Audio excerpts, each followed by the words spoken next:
Hi everybody, Terry Ryder from hotspotting.com.au. You've been following my various broadcasts and some of my writing. You'll know that I have a very strong belief that the pivotal factor for property markets everywhere around Australia is what's happening with the local economy.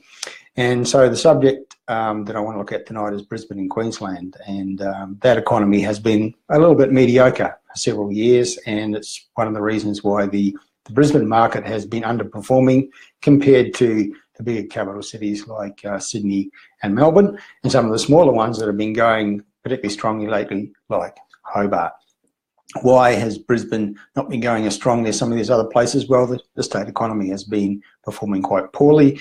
Some of those things that used to drive the Queensland economy, such as a strong resources sector, big population growth, particularly interstate migration, and just an overall strong economy with big jobs growth, that's been a little bit missing from Queensland over the last 3 or 4 years. But it's changing. We're starting to see the figures fall into alignment to suggest stronger performance from this economy, and from that we hope stronger performance from the Brisbane property market. One of the things that you've probably been hearing and reading about is that the population growth figures, particularly in the southeast Queensland, have been picking up.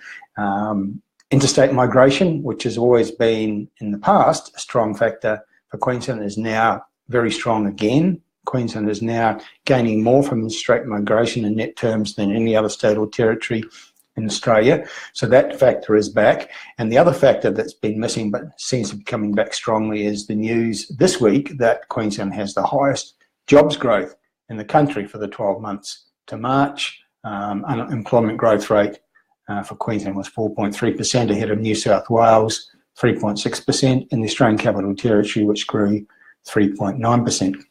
Queensland's unemployment rate is still a little bit above the national average, but the trend is certainly very, very promising in terms of jobs growth. And that's a very important factor for property markets. So we think that we're going to be seeing some stronger performance from markets around Brisbane and around Queensland generally. Certainly we're seeing lots of evidence that some of those markets in regional Queensland that suffered over the last few years, partly or in some cases mainly because of the downturn in the resources sector, are starting to come back pretty strongly. Sales activity is picking up. Vacancies are now back to acceptable levels in many cases.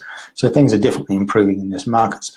And all of that's reflected in the content of our new edition of National Top 10 Best Buys report. There's certainly some locations from Brisbane and Queensland featured in that report, reflecting our view that we're going to see some better times for property markets in both Brisbane and other parts of Queensland.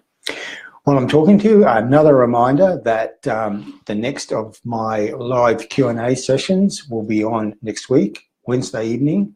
It's the 2nd of May, and we'll be starting at 7:30 in the eastern states, 7 p.m. in the middle states, like South Australia, and 5 p.m. in the western states, Western Australia.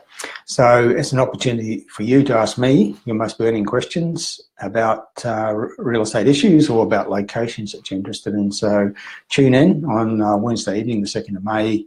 Our first 2 of these, we're holding them only once a month. The first 2 that I've done have been very successful, had a lot of interest, a lot of great questions. So I'm looking forward to hearing more from all of you next Wednesday evening. So that's it for now. Terry Ryder from Hotspotting signing off, and I will talk to you again really soon.